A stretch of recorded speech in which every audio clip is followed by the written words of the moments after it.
আসসালামু আলাইকুম dear student, সবাইকে স্বাগত জানাচ্ছি আমাদের কেমিস্ট্রি সিকিউ সলভিং ক্লাসে। আজকের এই ক্লাসে তোমাদের রসায়ন থেকে রসায়নের যে ঢাকা বোর্ড 2025-এর যে কোশ্চেনটা আছে, এই কোশ্চেনটা হচ্ছে আমরা সলভ করব। এবং তোমাদের যাদের রসায়নের এই ধরনের কোশ্চেন সবচেয়ে বেশি সমস্যা, তুমি জাস্ট এই ক্লাসটা করো, মনোযোগ দিয়ে শুরু থেকে শেষ পর্যন্ত ক্লাসটা করবা। ইনশাল্লাহ এই সৃজনশীলের মাধ্যমে তুমি রসায়নের এই অধ্যায় থেকে মিনিমাম 10 থেকে 15টা সৃজনশীল এমনিতেই অনায়াসে সলভ করতে পারবা। এমন এমন সিক্রেট ট্রিক্স এবং টেকনিক তোমাকে আমি এই সৃজনশীলের সলভ করানোর মাধ্যমে বলে দেবো।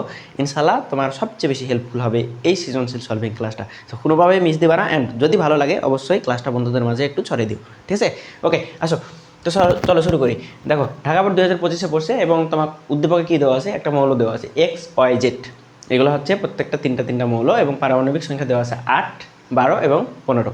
দেখো, এই যে 8, 12, 15 এটা কিন্তু হচ্ছে পারমাণবিক সংখ্যা। আর একটা পারমাণবিক সংখ্যা কোনো একটা মৌলের কী নির্দেশ করে জানো? তোমরা কি জানো যে তোমার নাম তোমার কী নির্দেশ করে বলো তো? তোমার পরিচয় নির্দেশ করে। সেরকম একটা মৌলের পারমাণবিক সংখ্যা তার পরিচয় বহন করে, ঠিক আছে?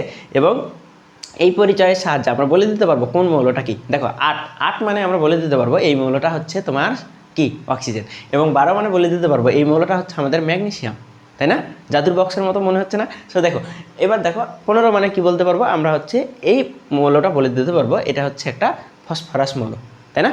তো এটা তোমরা যারা এই যে আমার কথা শুনে বুঝতেছো, কিন্তু তোমার নিজে পারতেছো না, তো তোমাদের জন্য একদম সুপার লেভেলের একটা ট্রিক্স বলে দিই। সুপার লেভেলের একটা ট্রিক্স কি? সুপার লেভেলের ট্রিক্স। তুমি হচ্ছে নূর স্টাডি কেয়ার, এই যে নূর ভাইয়ার ইউটিউব চ্যানেলে চলে যাবা। নূর স্টাডি কেয়ার, তুমি হচ্ছে নূর ভাইয়ার ইউটিউব চ্যানেলে চলে যাবা, ঠিক আছে? দেন কী করবা বলো তো?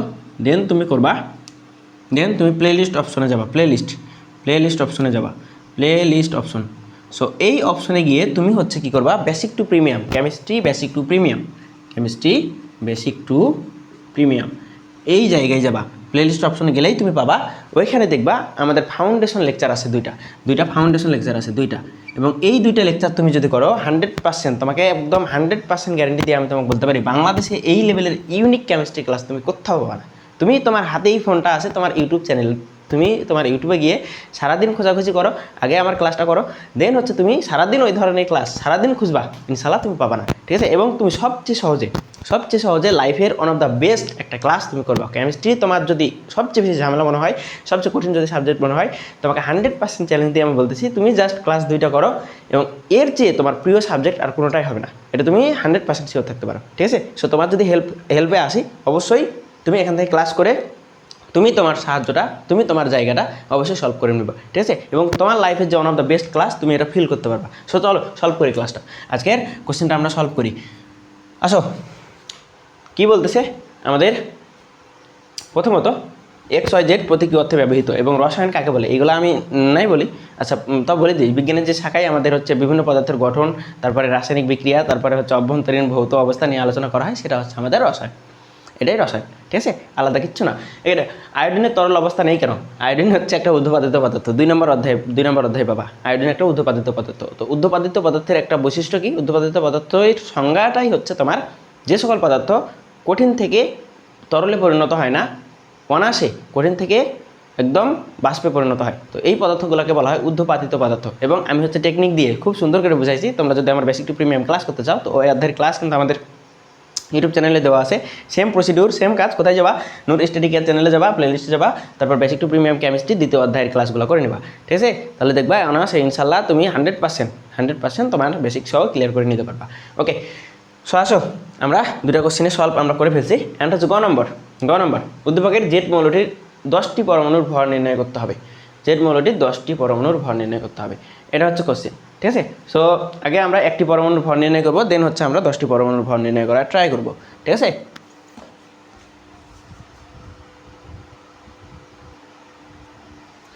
সো আমরা এই প্রসেস অ্যাপ্লাই করে আমরা এই কোশ্চেনটা সলভ করে ফেলবো। হ্যাঁ, তো চলো দেখো, কত দেবা? গ নম্বর, তাই না? গ নম্বর কোশ্চেনটা আমরা সলভ করতে চাচ্ছি। ওকে, ডান। এখন কী করতে হবে? তোমাকে বললাম আগে জেড মৌলটা আগে নির্ণয় করি, যে জেড মৌলটা কী আমাদের। তুমি কী করবা? উদ্দীপকের জেড মৌলটি লিখবা, ভাইয়ের সাথে সাথে একটু লিখবা, যে উদ্দীপকের জেড মৌলটি, উদ্দীপকের জেড মৌলটি, জেড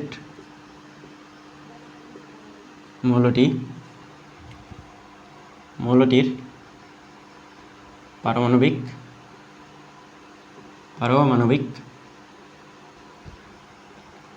সংখ্যা কত ভাই বলো তো? পারমাণবিক সংখ্যা হচ্ছে 15, পারমাণবিক সংখ্যা 15, তাই না? এখন কি করতে বলছে তোমাকে? তাহলে জেড মৌলটি কি বলো তো? অতএব জেড মৌলটি হলো ফসফরাস, তাই না? ফসফরাস, যার প্রতীক হচ্ছে পি, বুঝছো? এখন আমাদের কি করতে হবে? 10টি পরমাণু ভর নির্ণয় করতে হবে। তাহলে আগে একটি পরমাণু ভর নির্ণয় করি। মনে রাখবা, কোনো মৌলের একটি পরমাণু ভর একদম ভাইয়ের সুপার লেভেলের একটা টেকনিক আছে, অ্যান্ড এখান থেকে তুমি 100% মার্ক সবচেয়ে ইজিপিজি নিয়মে তুলে ফেলতে পারবা, প্যারা নিও না। হ্যাঁ, কোনো মৌলের একটি পরমাণুর ভর, দেখো তোমাকে একদম ইউনিক নিয়মে একদম করাচ্ছি তোমার, যাতে দেখেই তুমি অ্যান্সার বলে দিতে পারো। সিকিউ এমসিকিউ সবই যাতে কমপ্লিট হয়ে যায়, ঠিক আছে? কোনো মৌলের একটি পরমাণুর ভর, কী হবে?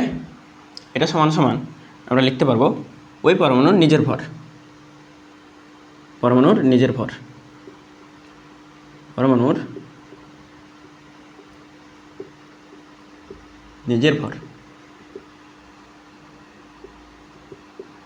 নিজের ভর ইন্টু 1.66 ইন্টু 10⁻²৪, ঠিক আছে? এটা করে দিলেই হয়ে যাবে। একদম ইজিপিজি কিনা বলো? একদম ইজিপিজি কিনা? দেখো তোমাকে আমি দেখাই। সো এটা হচ্ছে, তুমি যদি বাংলাতে লিখতে যাও তাহলে এটা তোমার বাংলাতে লিখতে হবে এভাবে যে কার্বন 12 আইসোটোপের 1/12 অংশ, দরকার নেই, তুমি জাস্ট এটা মনে রাখো তাহলে হবে। এখন পারমাণবিক ভর যাদের মুখস্থ থাকে না, সেম কথা, তুমি জাস্ট ফাউন্ডেশন ক্লাসটা জাস্ট করো, তোমার লাইফের মানে কিচ্ছু আটকাবে না, কেমিস্ট্রির কিচ্ছু আটকাবে না, ঠিক আছে? সবই পারবা। ওকে, পরমাণু নিজের ভর, তাহলে পরমাণুটা কি আমাদের? ফসফরাসের পরমাণু ফসফরাস, তাহলে এর পারমাণবিক ভর কত? পারমাণবিক সংখ্যা হচ্ছে 15, এবং আমরা হচ্ছে টেকনিক দিয়ে এভাবে মনে রাখি যে 15 পারমাণবিক সংখ্যাকে তাহলে 2 দিয়ে গুণ করে 1 যোগ করতে হবে, তাহলে 15 × 30 আর 1, তাহলে 31, তাহলে পারমাণবিক ভর পেয়ে গেলাম একদম 31। কীভাবে? এই যে পারমাণবিক সংখ্যা যেটা থাকবে, যদি বিজোড় সংখ্যা হয়, বিজোড় সংখ্যাকে 2 দিয়ে গুণ করে 1 যোগ করে দেবা, তাহলে হয়ে গেল, ঠিক আছে? এটা করাইছি আমি ফাউন্ডেশনে। সো ফাউন্ডেশন করে আসো, তাহলে দেখবা জীবনটা একদম সহজ হয়ে গেছে কেমিস্ট্রির জন্য, ঠিক আছে? ওকে, তাহলে কী করবা? নিজের ভর, তার মানে পরমাণুর নিজের ভরটা হচ্ছে কত ভাই? 31 ইন্টু 1.66 ইন্টু 10⁻² কত? -24, 10⁻−24। তাহলে এটা ক্যালকুলেশন করো। ক্যালকুলেশন করলে তুমি যেটা পাবা সেটা হচ্ছে আমাদের 31 ইন্টু 1.66 ইন্টু 10⁻² কত? -10⁻⁻24 -24, তাহলে এটা হচ্ছে আমাদের অ্যান্সার। তাহলে 5.146, তাহলে 5.146 ইন্টু 10⁻−23, 10⁻−23 এত গ্রাম। এখন তোমাকে বলছে, এখন তুমি একটি জানো, তাহলে 10টি বের করতে পারবে না? কী করতে হবে বলো তো? জাস্ট গুণ করে দিতে হবে 10 দিয়ে, তাই না? জাস্ট গুণ করে দিতে হবে 10 দিয়ে, তাই কি না বলো তো? তোমরা কি বুঝছো? কমেন্ট করো ভাইকে কমেন্টের মাধ্যমে একটু জানাবা যে বুঝছো কিনা, তোমরা বুঝছো কিনা। হ্যাঁ, অ্যান্সার একদম পারফেক্টলি ঠিক আছে। এটা 23 কেন? 23, আচ্ছা, এটা কি ভুল করে রাখছে এরা? ও আচ্ছা, ঠিক আছে। দেখো এবার আমরা একটি জানি, তাহলে একটি পরমাণুর ভর, আচ্ছা, আমরা এইভাবে না লিখি, আমরা যে ম্যাথমেটিক্যালি লিখি তাহলে আমাদের জন্য ভালো হবে। তাহলে একটি পরমাণুর ভর, একটি ফসফরাস পরমাণুর ভর,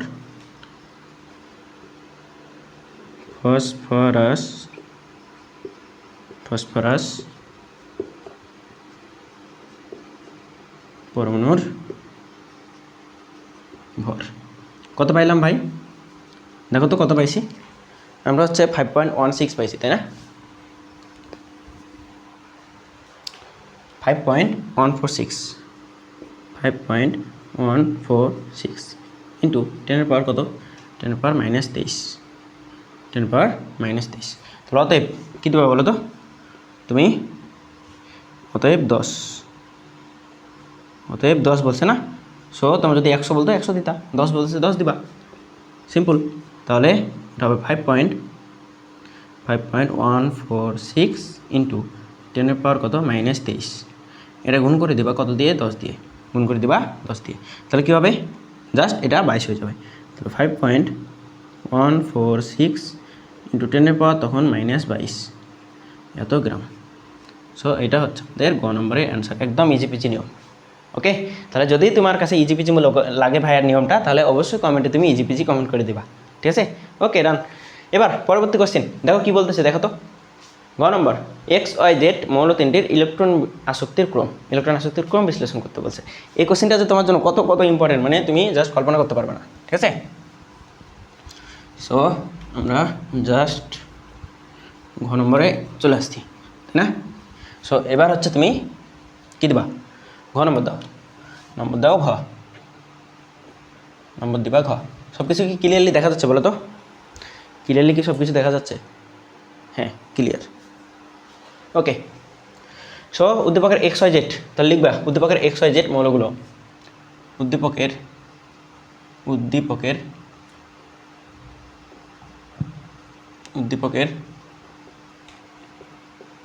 X, Y ও Z মৌলগুলো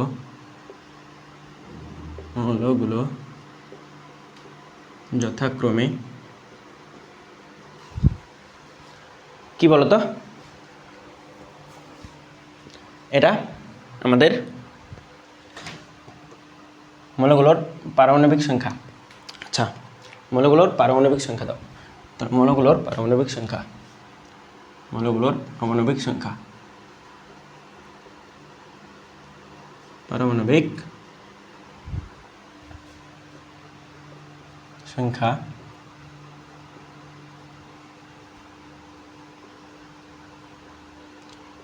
যথাক্রমে 8, 12 ও 15। অর্থাৎ ভাইয়া যেভাবে কোশ্চেন সলভ করে দিচ্ছি এভাবেই পরীক্ষা লিখে দেবা, তাহলেই হবে, ঠিক আছে? অর্থাৎ মৌলগুলো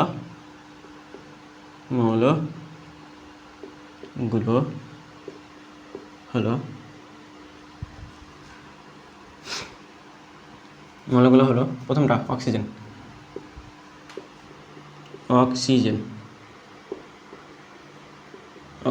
এবং নামের পাশে প্রতীক অবশ্যই লিখে দেবা অক্সিজেন। তারপরে ম্যাগনেসিয়াম,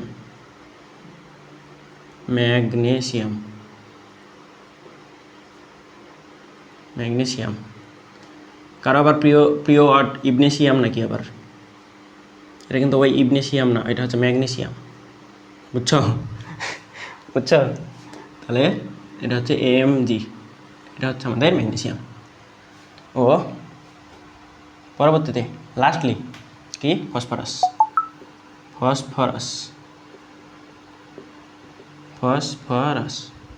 তাহলে এটার প্রতীক কি, এটার প্রতীক হচ্ছে P। এ পর্যন্ত ডান। এবার তোমাকে বলতেছে তিনটি মৌলের ইলেকট্রন আসক্তির ক্রম বিশ্লেষণ করতে হবে। মনে রাখবা ইলেকট্রন আসক্তি মনে রাখবা।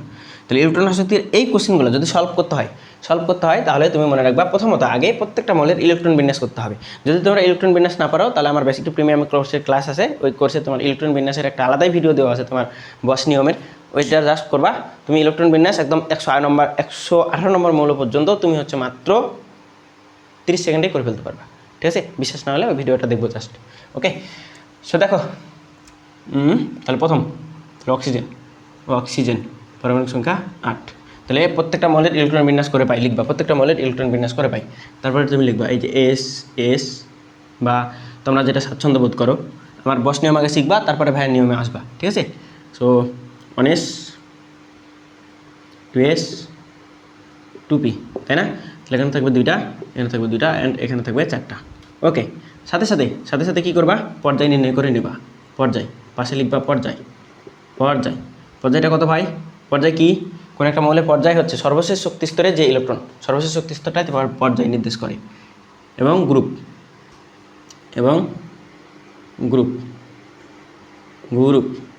এখন গ্রুপটা কত?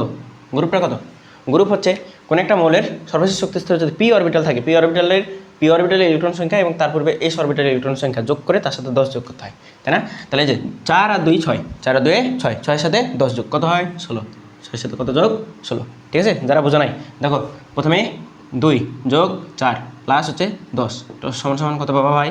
16 পাবা, 16 পাবা, তাই না? এইটা ওইভাবে 16 লিখছি। ওকে, পরেরটা কি? পরেরটা হচ্ছে আমাদের ম্যাগনেসিয়াম, পরেরটা ম্যাগনেসিয়াম।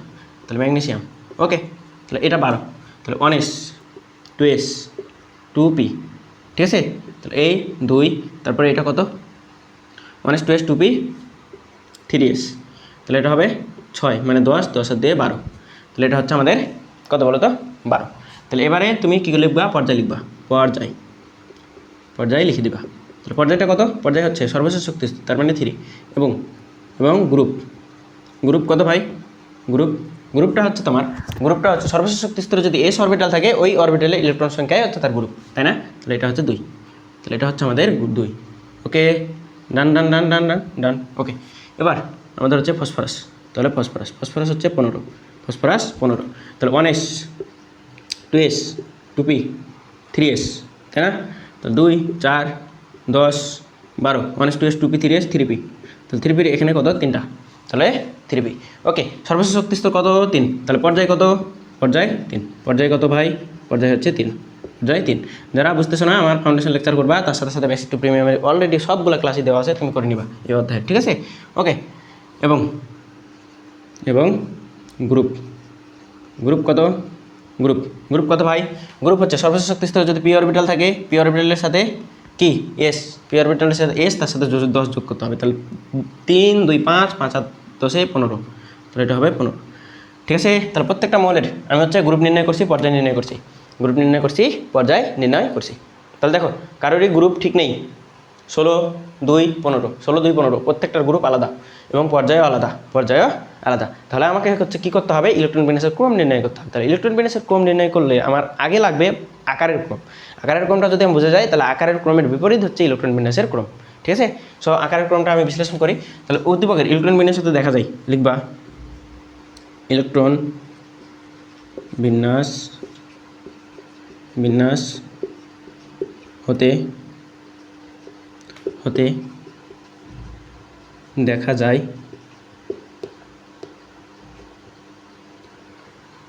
আচ্ছা, এত কিছু না লিখে দেখা যায় প্রত্যেকটি মৌল, আচ্ছা লিখো, প্রত্যেকটি মৌল ভিন্ন ভিন্ন পর্যায়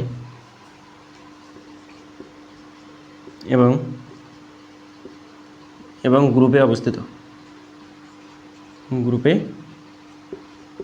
অবস্থিত, ঠিক আছে? মনে রাখবা একই পর্যায়ের বাম থেকে ডানে গেলে আকার কমে। তাহলে লিখবা আমরা জানি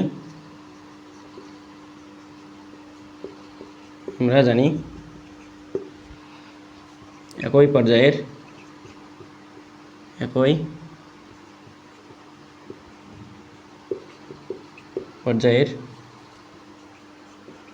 বাম থেকে ডানে গেলে আকার কি হয় ভাই? আকার কমে। কারণ কি? কারণ একই পর্যায়ের বাম থেকে ডানে গেলে, কারণ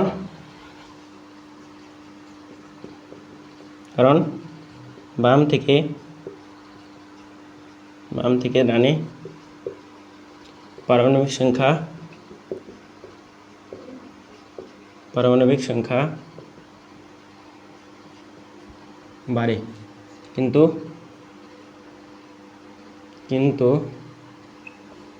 নতুন কোনো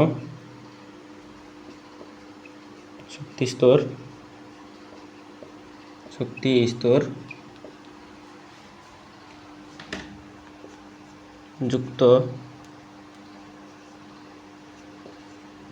যুক্ত হয় না, ঠিক আছে? বুঝে গেছে? আবার আবার আবার লিখবা এক পর্যায়ের উপর থেকে নিচে গেলে আবার একই গ্রুপের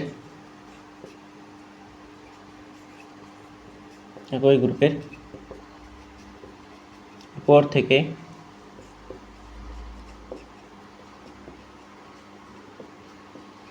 নিচে গেলে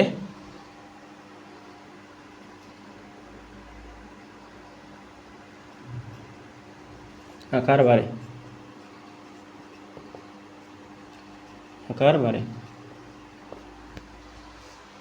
কারণটা লিখবা তোমরা নিচে নিচে লিখবা, ঠিক আছে?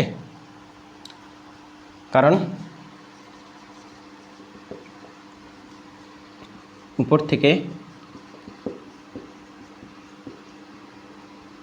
থেকে নিচে গেলে পারমাণবিক সংখ্যা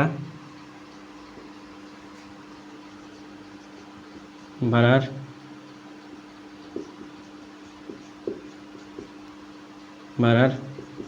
সাথে সাথে নতুন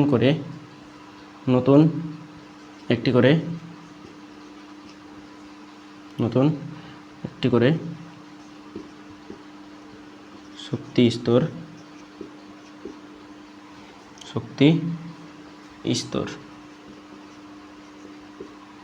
স্তর বাড়ে, ঠিক আছে? এখন মনে রাখবা আকার বাড়লে আয়নীকরণ শক্তি ইলেকট্রন আসক্তি কমে। আকার বাড়লে ইলেকট্রন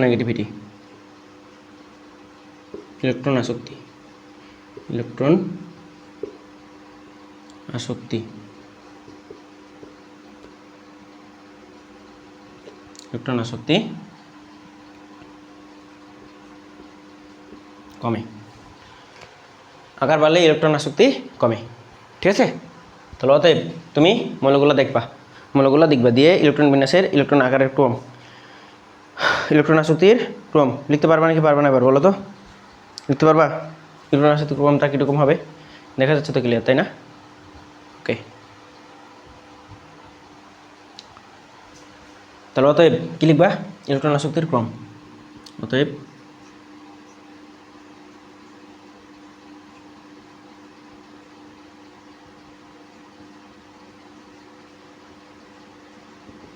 আসক্তির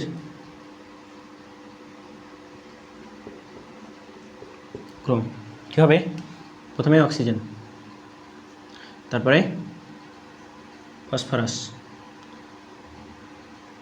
সর্বপ্রথম অক্সিজেনের সবচেয়ে বেশি, কারণ কি নিচেরগুলোর কম, তাহলে অক্সিজেন সবার উপরে, কারণ কি পর্যায় দুই, পর্যায় যার বেশি পর্যায় যার কম সবার উপরে থাকে, তাই না? সবার উপরে থাকে, পর্যায় 1 2 3 করে নিচে নামে, তাহলে পর্যায় যার বেশি পর্যায় যার কম সে সবার উপরে থাকে। তাহলে সবার উপরে থাকলে অবশ্যই কী হবে?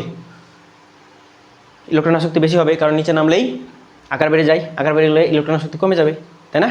তাহলে এই কারণে আমাদের অক্সিজেনের সবচেয়ে বেশি, তারপরে হচ্ছে ফসফরাসের, তারপরে হচ্ছে আমাদের কী ছিল? তারপরে হচ্ছে আমাদের গ্রুপ 2, তাই না? তারপরে হচ্ছে আমাদের গ্রুপ 2 অক্সিজেন, তারপরে ম্যাগনেসিয়াম,